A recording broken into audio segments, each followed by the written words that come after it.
I started making the connection that money doesn't discriminate. Money doesn't hate. It doesn't love people more than others.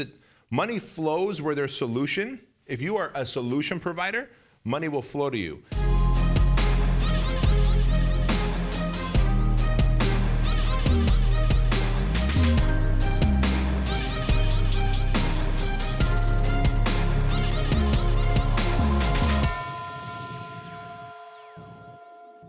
How would you like to add $4 million more to your annual income right now? Hi, I'm Bedros Keuilian. Welcome to the Empire Podcast, and this is my good friend Craig Ballantyne. And today on the Empire Podcast, we're going to talk about the abundance mindset as it relates to money. Craigie, both you and I grew up in a very poor, poverty, broke mindset. Oh, yeah. Yet, parents had the worst. Right? Yet today, we're fortunate enough, through hard work, of course, luck, to have built two amazing empires. And so I think this is a really good topic to share with our friends, our audience, because I think most people are stuck in a place. I almost look at the money mindset as a thermostat. Yep. And most people set their thermostat low. Let me rephrase that. Most people have had their thermostat set low by parents, circumstances, upbringing, television, oh my gosh, media, school teachers, right, who say just go out and get a good job. So yours and my job during this episode is to crank up that thermostat. Burning hot. So let's do it. All right. Yeah, I mean, so listen, I grew up on a farm. We didn't make a lot of money. I don't think my mom ever made more than $25,000 or $30,000 in a year. And I made that in a day sometimes. And, it's really, really difficult when you come from that environment of, wearing used clothes to school. I had patches on my clothes and thinking, oh, well, if I can just get a good job, my mom just wanted me to be an accountant, make $40,000 a year, then, that's as high as I should shoot for. But that's not what you should do. And so I had to claw my way out of it. Now, fortunately, I had a little bit of that ingrained in me that I wasn't going to settle for that. But even when I started thinking, semi-abundantly, I was still not shooting high enough. So what did you do to claw yourself out of that mindset? Well, first of all, I had to recognize that I had a broken mindset. My money-mind connection was so bad. In fitness, we talk about the mind-muscle connection, right? Yeah. Like, it's so difficult for people to feel the muscles behind them, their hamstrings, their glutes, their back, to feel those muscles contract, yet you can contract your biceps. Well, there's a mind-muscle or there's a mind-money connection that needs to happen as well. Now, for me, I was under the impression that money was for the rich, money was for the famous, money was for the successful, money was for the college-educated. See, I had this mental blueprint of who money was for, and the blueprint clearly showed that it wasn't for the foreigner, that it wasn't for the college dropout, that it wasn't for someone who didn't come from a rich family. So my relationship with money was broken because I looked at myself and I took pride in being blue collar. Yeah. And I looked at money as for the white collar entrepreneur, doctor, accountant, engineer, architect. And so the way I clawed my way out of that was, thankfully, I was surrounded by successful people, not by accident, but by virtue of who my personal training clients were. Yes. Right? Now, thank God, and I would never have said this before, but thank God I was a fat kid throughout high school, because the senior year of high school, I started working out so I can get in shape, so I can ask a girl out to the prom. What I didn't know was by working out, I lost 30 pounds of fat, never asked her to the prom. Ironically, I was too shy. But that changed my trajectory in life. I was supposed to be a smog technician, and instead, I ended up being a personal trainer. Yep. What's nuts about that is the handful of clients that I got in the beginning were affluent. When you're doing one-on-one personal training, your clients are affluent. They are the bank managers. They are the car dealership manager. They are the people that own the businesses in your community. And I didn't realize this, but I had built-in mentors, and they were telling me how they thought. Listen, I was selling a $600 a month personal training program that I couldn't afford, and I would ask myself in the back of my head, how are these people affording this? And one day I asked one of my clients, I said, hey, how do you afford this? And he goes, well, I have a software business and I take a little bit of money from a lot of people. So every month people are sending me money through my software, and I'm able to make a nice living for myself and my 20 employees and da-da-da-da. So I realized very quickly, well, he makes money, she makes money, he's old, she's young, he's black, she's white, that person's Asian.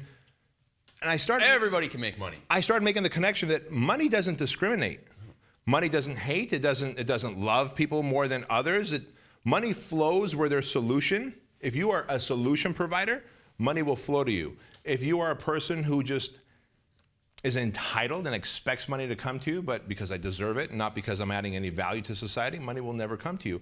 And so I started living more like they did. I started thinking of solutions to improve problems that people had, and the more solutions that I fixed, the more money I got in return. And to me, that was an amazing feeling. Yeah, as soon as you can add more value to other people's lives, they will compensate you in return. And that was a key for me. And so I just realized, man, there's a lot of people out there that need help with their health and fitness. And I was just not satisfied with just doing personal training. I didn't want to own personal training studios because I'm a bit of a nerd at heart, a little bit of a bookworm. And I liked sitting behind the computer, and I thought, how can I go and take my teachings and my trainings, take them to the world? And when I was able to do that, I was able to say, you know what, now I can help thousands, tens of thousands, hundreds of thousands, and really over 1 million people to change their lives by adding value to them. And so that's where I started. But what really helped me was something that you said, and you often say, is that money is a vehicle to freedom and lifestyle. Yeah. Money is a vehicle to freedom and lifestyle. Money is a tool. Money is a tool, just like the cup that you're drinking out of, just like the fork that I use when I eat dinner. Money is a tool, allows you to do stuff. And another step that really, really helped me is when I started making money, when I started adding value to other people. You know, naturally I come from a very cheap or frugal family background, but then when I started spending money and realizing that I could replace it as quickly or faster than I spent it, that was another big moment for me. Huge. And so I often encourage people to step outside their comfort zone, spend a little bit more money than they think they can on, you know, treating their girlfriend or wife to an amazing weekend once in a while, having a millionaire experience every month, that then they go, wait a minute, I was able to replace that money and more. And not only that, but I learned some lessons about being a millionaire in the process. And you look like you want to say something. Well, I do want to say something, and it's you kind of glossed over something, and I just want to stress this, that you were willing to spend money, give yourself, I guess, a millionaire experience once a month or whenever.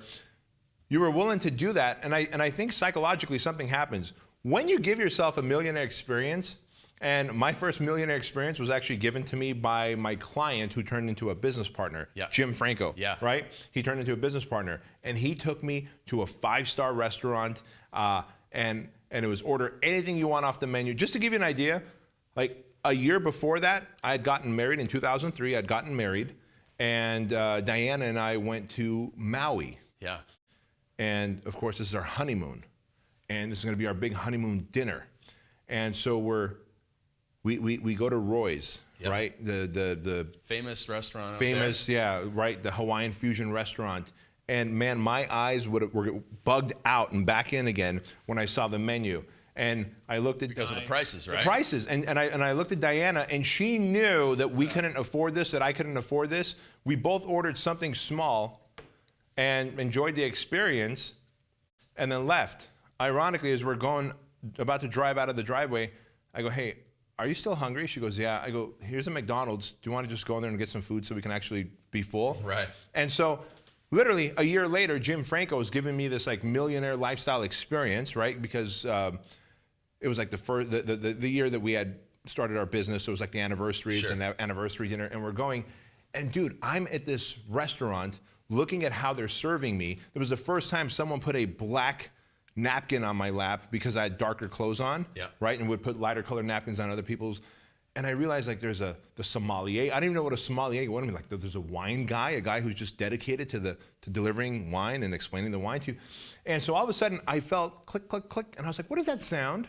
What is that sound? And that sound was a thermostat going up because the experience was so good. It was so amazing. It was something I wanted to repeat again, that I found a way to make money faster to have that experience. And so what you just kind of glossed over was to give yourself a millionaire experience, but what I want to share with people is there's a psychological trigger that happens when you give yourself a million. Now, I'm not telling people to go and charge up your credit cards, right? And give yourself a millionaire experience, but give yourself a small enough millionaire experience right now.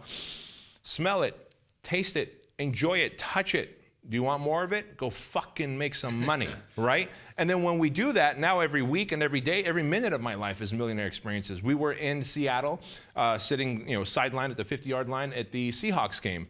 And we got so excited into the game. We went to this high-end sushi place. From the next day, we're exploring Seattle. We forgot all about our flight. First-class tickets back to Southern California, right? We go, holy cow, we're an hour and a half late to our flight. We're never going to make it. So we just called the black card concierge, and we said, hey, we're not making our flight.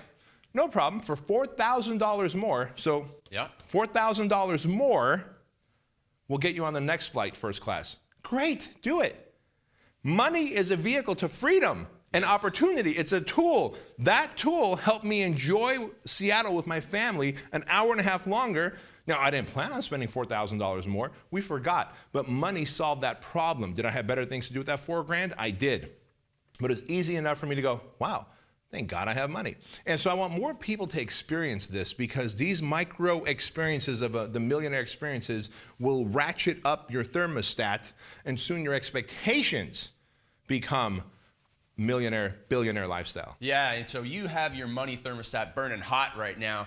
And the thing is, people listening are like, man, I want to have that too, but I hang around all these people that are negative, that hold me down. So I want you to rant here about crabs in a bucket and how you have to make sure that you're not being held down by the crabs in the bucket. Yes. So you can explain what that is, and then you can also explain how, our parents and the money mindset that they gave us has really influenced us to hold ourselves back as well. Yeah. Listen, Joan, who was my assistant, now is the VP of our franchise, right, Fit Body Bootcamp, once told me that, hey, B, I just want to make more than $45,000 a year. And I said, why $45,000 a year, Joan? She said, well, no one in my family has made more than $45,000 a year. Some people are school teachers, some people are nurses, but no one's made more than $45,000 a year. So if I can make $45,000 a year, I've made more than everybody else. That's just a thermostat. So in life, what do? I just want to be a little bit better than the next person. I say, Joan, what if we crank that up and you set your goal to 6 figures? Because I think you've got 6-figure potential, and as long as you let me coach you to your fullest potential, I believe that you can earn 6 figures. And here today, she's almost at 6 figures, not to disclose her financial income and all that. But the point of this is that oftentimes our thermostat is set by the people around us, parents, and not because they mean bad for us, but because they didn't reach their fullest potential. In fact, they want the best for us, and so they worry about us, and they, oh, well, if you set it so high, you're going to fail. I just want to protect you, right? And what if you fail? You're going to be depressed. You're going to be sad. But what if I don't fail? Or what if I fail, but I have bounce back ability, and I bounce right back, and I keep trying until I make it? But parents don't want to hear that. They want you to play it safe, because as parents, I get it. I'm a parent. I want my kids to have a good life, and I want them to hurt as little as possible in life. But in reality, I also know I don't want you to break your arm, I don't want you to break your knee, but I do want you to hurt financially a little bit. I do want you to make some bad decisions and recover from it, and I will be there to champion you, but not to financially help you. But where that thermostat is concerned, it was set by family, by experiences, by teachers, by TV, as we said earlier, and our job is to crank that up. Now, the first experience I had when I realized that we might have also people around us who don't want us to earn as much, was in 2005. Again, I was fortunate enough, because we had just gotten married 2 years earlier, that my wife's grandparents took us on a cruise to Alaska. And the boat stopped in Ketchikan, Alaska, this cruise ship, and we get off the boat, and we're walking along the water, and there's people crab fishing, right? They throw the net out, and then they wait a while, they lure in the crabs. And the guy had like a 5-gallon what looked like a 5-gallon paint bucket, but there was no paint in it, and the lid was off. I look inside, there's like 5 or 6 crabs, each about the size of my hand, with a little bit of water at the bottom. And these crabs are slowly crawling on top of one another. And this one crab was crawling on top of the whole pile, and he was starting to reach for the rim of that bucket. He was making a break for it. He was trying to make a break for it. Oh my goodness. And so I Did said, little crabby make it? Well, here's what happened. I said, sir, your crab's about to make a run for it. You might want to put that lid on top of your bucket. He goes, watch what happens next. As this little ambitious crab started to hoist itself up, all the other crabs from the bottom reached up and pulled it right down.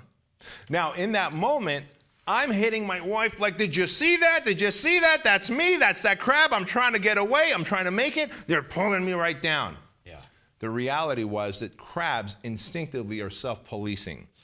Humans are very much the same way. Hey, I want you to be good, Craig, but not so good that you're way better than me. Right. And that's just reality. I don't want bad for you, but society just says, I want you to be good, but not too good, Yep. right? And if your instincts tell you that you have people like that who are crabs in your life, odds are your instincts are right. Your job is to run away from them, stop their relationship. If they're family members, then edit their relationship, as my therapist has taught me. Edit their relationship. Don't go into the deep conversations. Don't share your dreams and ambitions with the people who are crabs in your life. Share that with people who are positive, who are going to motivate you, inspire you to reach for higher, bigger, more optimistic things. But just know that there's crabs in your life that you have to get rid of. And then there are thermostat settings that people have set for you that you got to crank up, and just know that money is a vehicle to freedom and nothing else. Yeah, absolutely. And so now let's talk about some solutions to help claw everybody else up out of that cold thermostat for money into a burning hot money thermostat. So I know for me, it all started with books. So Dan Kennedy and Mark Ford or Michael Masterson, their books, Ready, Fire, Aim, and 7 years to 7 figures, and Dan Kennedy had No BS Wealth Attraction. Those books are really important because both of those guys also came from broke, bad money mindsets, and they were able to overcome it, and now they're passing and paying that on forward to the next generation. So reading books like that, watching videos on YouTube, you don't have to spend a cent to change your money mindset, but then you want to go to the next level and get coaching too, right? Yeah, absolutely. Get coaching from people who are been there, done that. I mean, let's face it, I don't think there's anyone more qualified than you and I, having come from broke, poor families, to coach people on their money mindset and how to think 10x instead of just 2x. And so you've got to invest the money in the coaches and the experts who are or were where you are and now are where you want to be. Yeah, absolutely. And we see this in some of our Empire clients. They put the limiter on themselves, the e-brake on their money mindset. And, it's just a couple of days spent with us, totally opens their mind, 10x thinking, oh my goodness, I didn't realize I was spending time on 10% stuff instead of 10x stuff. And we get them dialed in and all set up. Now, there's something else that has been really, really powerful in terms of my money mindset, and that's the power of gratitude, the attitude of gratitude. And Tony Robbins is actually very famous for saying that gratitude is the number one factor in determining your wealth, because if you don't have an attitude of gratitude, then you won't be successful with wealth. And at first I thought, well, that can't be right. I mean, gratitude is the number one thing. And then I thought, you know what? If you're a scarcity mindset, or have a scarcity mindset instead of a gratitude attitude, you actually are burning so much energy on scarcity and and comparison syndrome and I'm angry at this other person or jealous or envious. And it really, really can throttle you. But if you open and you say, listen, I'm just happy for everybody else that's out there successful, because you know what, you may as well be, because it's not going to change if you're upset or if you're happy about their success. It's not going to change their success. So open your mind, be happy, be grateful, and that way you can spend your time thinking about what matters, right? That is so true. I mean, that attitude of gratitude is amazing, because when you are showing grateful, there's chemical changes when you're showing gratitude, chemical changes take place in your head. Just like when we're scarcity minded, chemical changes take place in our head. And we kind of discount the chemical changes because, I can't see it, it's not happening. There are literally chemical changes that take place in your head when you're grateful that allow you to think more clearly, think bigger and more abundantly. So why not show gratitude? What else do we have on our list of things that our friends can do to open up their money mindset? Be charitable. Go out there and give some money to charity. And so both of us are involved in Toys for Tots. We give lots and lots of money to this charity that goes out and buys toys for underprivileged children. And listen, when you go out and you do that and you share your abundance, first of all, it gives you a lighter heart. So that allows you to have that gratitude, and you go out and you share it. And then you realize again, hey, when I go and give this money away to charity, somehow I find a way to make all that money back and more. So don't be stingy. Go out there and be grateful and give and give and give. Because I know that, as you were saying about the chemical changes, I know that when I'm scarcity mindset somehow gets back into me, I feel it as anxiety over my chest and under my chest. It's just like the anxiety attacks I used to have. And then I realized, whoa, I got to change something here. And I go right into gratitude. It fixes me, gets me right back on track so I can bring full energy and attention to growing my business. So that is key. So the last thing I'll say is just make sure that you are around like-minded, positive people. So again, we've mentioned this on other shows. You hear this in books all the time. You see this on Facebook, posted by lots of people. You are the average of the 5 people you spend the most time with. If you are hanging around people that don't make a lot of money, you're not going to be making a lot of money. There's no way that you're going to be a millionaire among people who are just getting by with $40,000 a year.